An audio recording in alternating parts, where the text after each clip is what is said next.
प्रस्तुत जो पंक्तियां हैं हम वो त्रिलोचन की कविता की हैं और जो कि कक्षा 11 के आरोह में से ली गई हैं।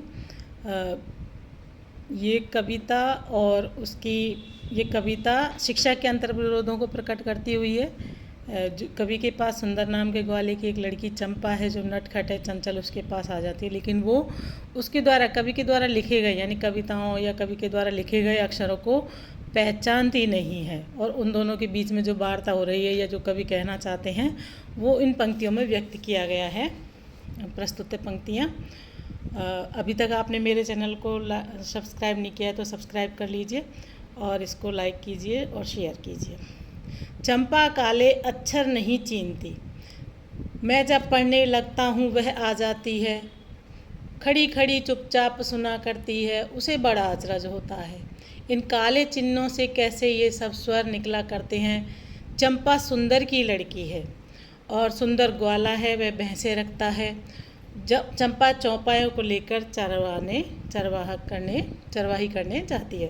तो इसमें कवि कहना चाहता है कि चंपा है एक वो चंपा काले अक्षर नहीं चीनती, यानी चंपा काले अक्षरों को मतलब कवि द्वारा लिखी हुए अक्षरों को शब्दों को पहचान नहीं पाती है और जब वो कवि पढ़ने लिखना चाहते हैं बैठते हैं तो वो आ जाती है और खड़ी खड़ी चुपचाप सुना करती है कि ये जो काले काले अक्षर हैं इनसे कैसे स्वर निकल रहा है या कैसे कवि पढ़ रहा है या बोल निकल रहा है जो लिखे हुए शब्दों से।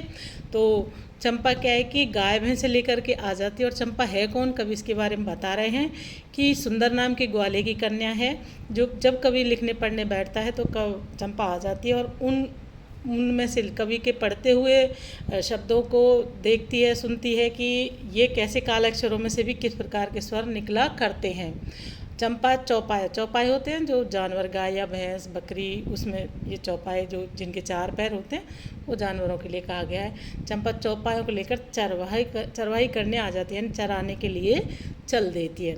चंपा अच्छी है, चंचल है, नट खट भी है, कभी कभी वह कलम चुरा लेती है। वह जैसे तैसे उसे ढूंढ कर लाता हूँ तो पाता हूँ अब कागज गायब है, परेशान फिर हो जाता हूँ। चंपा कहती है तुम कागज ही गोदा करते हो दिन भर, तुम क्या यह काम बहुत अच्छा है, यह सुनकर मैं हंस देता हूँ। फिर चंपा चुप हो जाती है।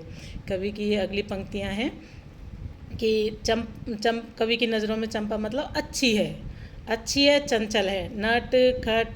कवि ने अलग अलग नट खट यानी वर्णमाला के शब्दों का प्रयोग कितना सुंदर किया है कि जब जैसे किसी को पहली में या प्रवेशिका में पढ़ाते हैं तो नट खट ऐसे पढ़ाते हैं तो उनको लेकर के नटखट शब्द बनाए। चंपा चंचल है और क्या करती है कि वो कभी जब अपने लिखने पढ़ने बैठते तो उसके कलम को गायब कर देती है।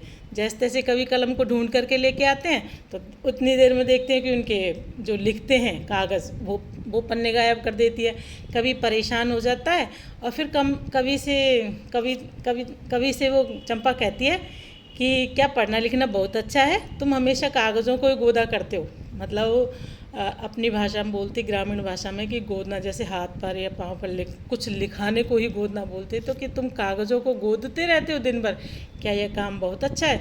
ऐसा सुनकर कवि उसके अल्लड़पन और भोलेपन पर मुग्ध हो जाता है और हंस देता है। फिर चंपा एकदम से चुप हो जाती है। तो ये कवि और वो नटखट बालिका के बातें हैं, बीच की बातें हैं। यहाँ पर शिक्षा को प्रकट करती हुई ये पंक्तियाँ हैं, आगे और देखिएगा। Thank you.